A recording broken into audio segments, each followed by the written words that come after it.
Hey, feeling good, like I should. When in dark, I walk around the neighborhood, feeling blessed. Alrighty, let's take a look at lesson 6.2.3, part 2. I just want to go back over this and make sure that we're all on the same page for the process for solving equations. Generally, we start by simplifying the expressions at the beginning, and that could involve using distributive property and or combining like terms. But once you get expressions on both sides of the equation completely simplified, then it becomes a matter of adding or removing balanced sets. And your goal is to get all of your variable on one side and your constant on the other. At the end, you will do a division. Whatever the coefficient is of your variable term, that's what you divide on both sides. And then you've got your solution to check. So let's go ahead and fast forward through what we did before. End of part 1. Let's begin part 2. What have I done here? Hold on for a moment. I see something is exposed. Much better. Okay, so it says for each equation below, solve for x. You may want to build the equation on your equation mat. And once again, you've got the student e-tools available to you on the online book if you need to. I think most students probably are at this point feeling like they can just solve symbolically. Okay, so take a look, write down this equation. You got the expression on the left, which is 5x plus negative x minus 1, and the expression on the right says 11 minus 2x. And these two expressions have an equal value, and it's your job to find out the value of x that makes them equal to each other. Okay, so copy down column A and B, work through the process, and then check your answer. And when you feel confident, you declare your answer by drawing a box around it. And when you are ready, please unpause so that we can do the reveal together. Okay, so go ahead, take your time on this, show all of your work, and do your checks. And unpause when you have both of your solutions for A and B. All right, so let's see how you did. So the first thing we would do, there's no distributive property necessary here, so we're just going to combine like terms on the left hand side, and that is, if you remember, removing zeros, right? Because that's a negative x and you got 5 positive x's, so you can have the negative x with one of those positive x's will give you 4 x's there. Okay, and on the right side everything is simplified. Now we need to collect our x's on one side. You can either add 2 x's, right, because that minus sign in front of the 2 x's makes that a negative 2x. So you could add 2 x's to each side, or you could subtract 4 x's from each side, but then that would give you the negative 6 x's on the right. So I'm going to recommend that not only do we add 2 x's to each side, that's going to create 0 pairs here that cancel out and give you 6 x's over there, but also add 1 to each side, that in the exact same step to form the 0 pair here. This becomes 11 plus 1, which gives you 6 x's is equal to 12, right? 4x and 2x makes 6x, 11 and 1 makes 12. Now the last step. What do you multiply times 6 to give you 12 for an answer? Well, that should be pretty straightforward. If you take 12 divided by 6, you'll see you get an answer of 2. So do you feel confident that that is the answer? Well, let's check it. Let's plug in everywhere we had an x, let's plug in 2. Okay, so let me go back up here and make sure we're getting this right. This is 5 times x. And this is the opposite of x, so it becomes the opposite of 2. And this is negative minus 2 times x. So I'm going to just go ahead and, so this would be negative 1 times 2, but we're going to make that negative 2 because opposite of 2. Okay, so order of operations, 5 times 2 is equal to 10. And then 2 times 2 is 4. And then 10 plus a negative 2 is 8. And 8 minus 1 is 7. 11 minus 4 is equal to 7. That balances out. We can draw a box around our answer and declare our answer. For B, we have to use distributive property first.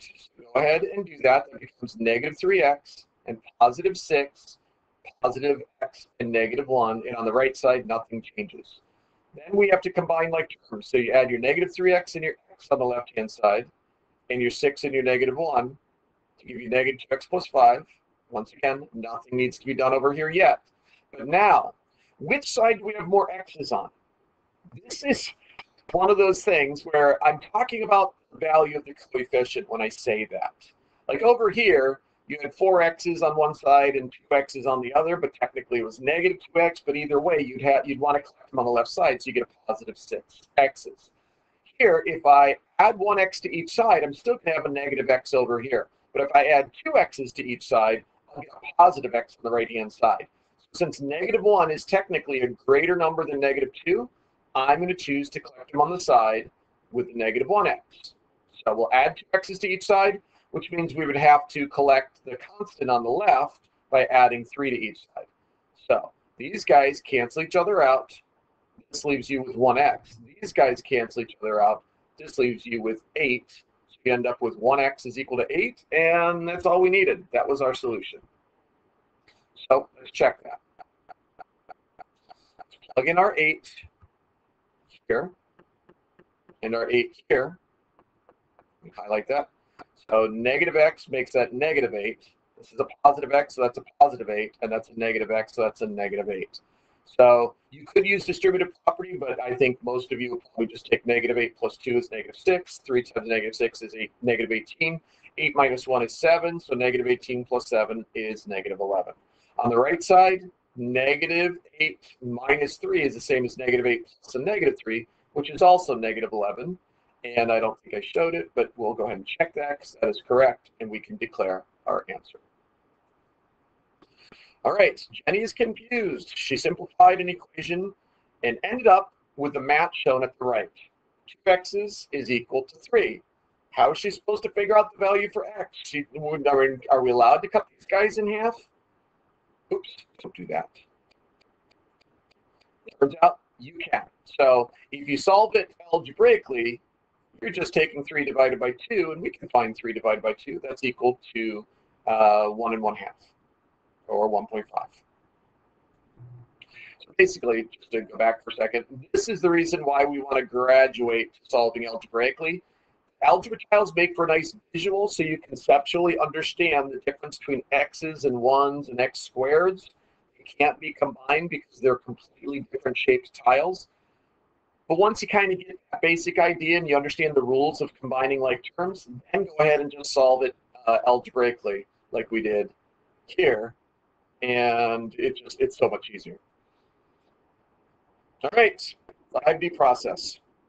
Maggie's mom agrees to let Maggie buy small gifts for some of her friends. Each gift costs $4. Maggie's mom gave her a budget of $19, which means she's got $19 to spend. She can't spend more than that, but she can spend less if she wanted to. When Maggie went online to order the gifts, she discovered there was a shipping fee of $7, no matter how many gifts that she bought. So our task is to use arithmetic. That would be, if we're using without variables, they mean kind of do the guess and check process to determine how many gifts Maggie can buy.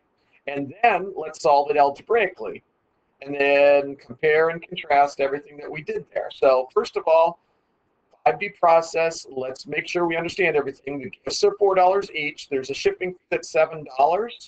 And once we get around to solving it algebraically, we're going to use x for our variable. That would be the number of gifts.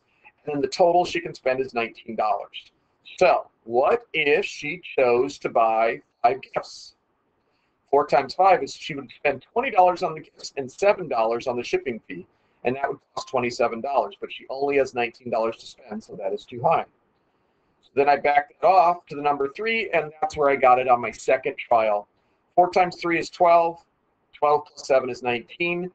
We can declare she can buy 3 gifts. All right, so now let's solve it algebraically. If we know that x represents the number of gifts that she buys, and she's going to spend $4 per gift, plus the $7 fee, 4x plus 7 is the expression for this particular situation.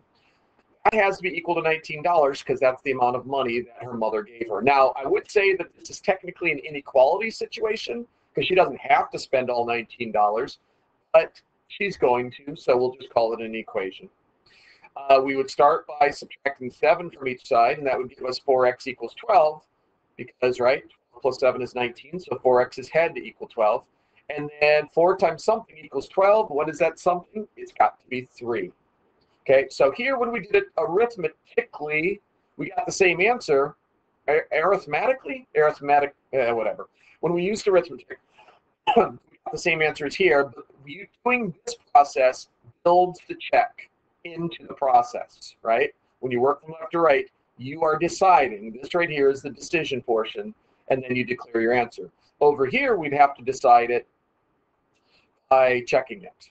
So for the check, we'd say 4 times 3, we think is the answer, plus 7 is supposed to equal 19, and 12 plus 17 is indeed equal to 19. No, not 17. Stop it. 7 is indeed equal to 19. So we would have to do the check separately when we solve algebraically, whereas it happens automatically when you're solving it using the guess and check table process. All right, let's solve these problems, okay? I'm going to just have you pause and work through the process. You need to be able to do this. These kinds of problems are going to show up on your chapter test. It's going to be expected that you know what to do. So I will work through the process. How much time do we have here? We got plenty of time. I'm going to pause. I've got all of these problems worked out for you.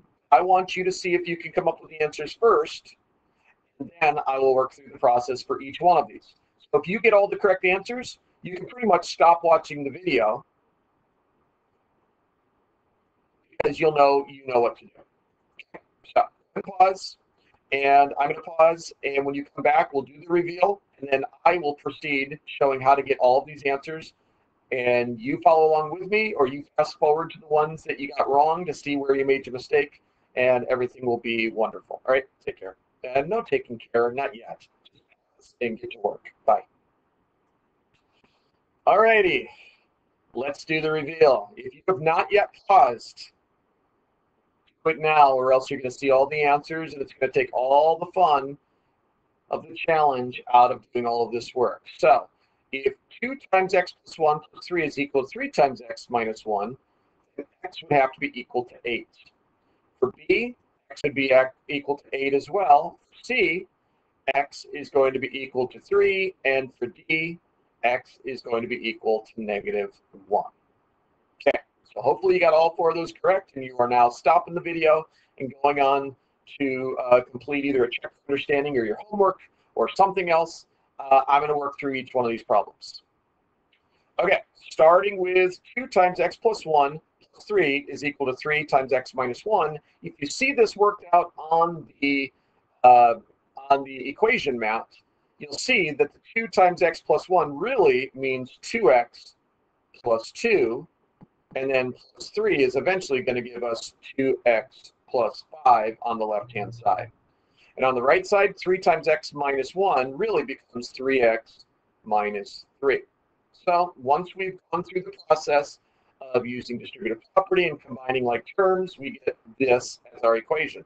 So I will now take away 2 x's from each side. That's going to give me 5 is equal to x minus 3. And then I will take away 3 negative x's, which is the same as adding 3 positive x's to each side. No, not x's, just 3 1s to each side. So if I add 1, 2, 3 to this side, I have to also add those 3. Also add those 3 to this side. So why did I add 3 to this side? Because it formed 0 pairs, and these guys would go away. But on the left side, there were no negatives, so that's just going to become an 8. So that means x is equal to 8. And then when we check it, let's just do this really quickly. This becomes 2 times 9 plus 3 is going to be equal to 3 times 7, right? Because 8 minus 1 is 7, and 8 plus 1 is 9. So this is 18 plus 3 is 21, and 3 times 7 is 21. Check. That is the correct answer. We feel good about that. All right, now the next one. Negative 2x minus 2 on the left side. And then 3, send in the dive bombers, it becomes 3 negative x's. And 3 2's is equal to 6. So I will begin by removing balanced sets. Take away negative x's from each side, and that leaves you with -2 is equal to -x plus 6. I don't like having negative x's. So you know what I'm going to do here? I'm going to add 1x to each side. And what happens when I do that? The x here makes a zero pair, but the x here gives me a positive x on the left-hand side. Now I'm going to add 2 1s to the left and 2 1s to the right. Another adding a balanced set. So what did I have? X minus 2 is now equal to 6. Now I'll add 2 to each side. This forms a zero pair. Stop it. This forms a zero pair. And now we get x is equal to 8. X equals 8. So let's check to make sure that that works here. Ooh, why did I choose such a small one? Okay. So -2 times 8 is -16, and -16 minus 2 is the same as -16 plus a -2, which gives you -18 on the left-hand side. On the right-hand side, that becomes -8 plus 2, so that becomes 3 times -6, and 3 times -6 is also equal to -18. That confirms that x is equal to 8. All right, here we got a big mess. We got 3 plus, let's send in the dive bombers there. There's no dive bombers necessary there. So this becomes 3 plus 8 minus 4x, or plus a -4x, if you want to think about it that way. And then you got 3 x's plus your -x plus your -7 on the right side. So let's combine some like terms here. Turns out, what can we combine? These guys, I guess, are going to make a total of 11 minus the 4x. And this side, you got a zero pair there, so these guys will cancel out, giving you 2x. And I'm just going to call that -7 instead of plus a -7. All right, I think I would prefer to have positive x's than negative x's. I'm going to add 1, yeah, I guess I can do this. 1, 2, 3, 4 x's to the left side, which means I also have to add 4 x's to the right side. 1, 2, 3, 4. Okay, so by adding 4 x's to the left side, that formed all those zero pairs, leaving you just with your 11 over here. Slide you over. And here, nothing canceled out once I added that. So I've now got a total of 6 x's on the right and the -7 that's still over there. Now I'm going to choose to add 7 to this side, zero all these guys out, but whatever you do to the one side, you got to do the same thing to the other. So I will show the process, even though this is getting very tedious. I'm going to do this right here. 1, 2, 3, 4, 5, 6, and 7. If I add these guys to the right side, they all form zero pairs there, right? And then I'll add these guys to the left side, and they're just going to combine with everything that I've already got over there. So by taking away or adding the 7 in here, these guys zero out, leaving you just with 6 x's is equal to 18. Now, do we want to go through the sort process? What fun. We've got time, right? You can always fast forward if you want to. I'm going to just go ahead and play with my little algebra tiles.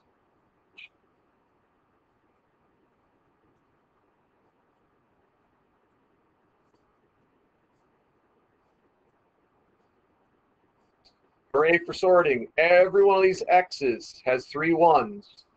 So that means x has to be equal to 3, right? Because when you divide the x's into 6 equal parts and you divide the 18 into 6 equal parts, that leaves you with x is equal to 3. So let's check and make sure that works. 3 plus, this is going to be 2 minus 3 is -1, so that's going to be a -4. It's going to give you -1 on the left-hand side. On the right side, we're going to have 3 times 3 is 9, minus 3 minus 7. 9 minus 3 is equal to 6, and 6 minus 7 is equal to -1. Yes, everything balances. 3 is our solution. And then the last problem. Wow. Okay, so this is why we graduate away from, well, another reason why we graduate away from using algebra tiles. One of them was fractions and decimals are just impossible to do with algebra tiles. But secondly, you start getting some big numbers and you can't. I mean, you just have so much space to work with. So let's go ahead and skip that. And let's just go ahead and do this algebraically. So this is going to be 18 minus 6x plus -20 is going to be equal to 10 plus 12x plus 6. I'm going to combine like terms. 18 and -20 gives us -2 minus 6x. And on the right side, you're going to have 16 plus 12x. I'm going to choose to add 6x's to each side, so these guys cancel out, and you end up with 18x's on this side. And I'm going to choose to take away, no, I'm doing math in my head there. Take away 16 from this side, which means I take away 16 from this side, and you end up with getting -18. And then by the time you divide both sides by 18, you get -1 is equal to 1x. So let's prove that that is the case here. 3 minus a -1 is the same as 3 plus 1, which is 4. 6 times 4 is 24. 24 plus -20 is going to give you 4 for an answer.